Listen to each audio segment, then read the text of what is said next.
Wise साहब प्रालो खबर sir सजारिया खबर share कंदा से प्राले खा प्रालो बरसा गोठ हाजी अलादा बुर्जे बस स्टॉप वटे कायम पुरानी पुल जेका अंग्रेजन जे दौर में तामीर कई वई हुई।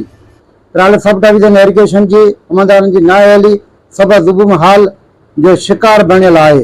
अबलवा वटे मौजूद हिन पुल में सरकारी वणन जूं काठियूं फासी पयूं आहिनि, जंहिं करे पुल खे सख़्त नुक़सान पहुची रहियो आहे। कोठाणा मीडिया सां ॻाल्हाईंदे चयो त इम्तियाज़ अली बुर्दी, अनवर अली बुर्दी, कमरदीन बुर्दी ऐं ॿियनि चयो आहे त गुज़िरियल 15 ॾींहंनि खां पुल जे हालत इंतहाई ख़तरनाक बणिजी आहे, पर अफ़सोस जो इरिगेशन खाते जो को बि अमलदार या मुलाज़िम जाइज़ो वठण लाइ न पहुतो आहे।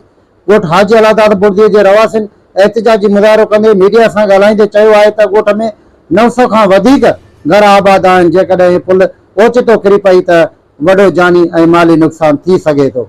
समूरा ॻोठ मुतासिर थी सघनि था। रवासिन अलाहकारनि खां फौरी तौर ते नोटिस वठण जो मुतालबो कयो। फाथल काठियूं हटाइण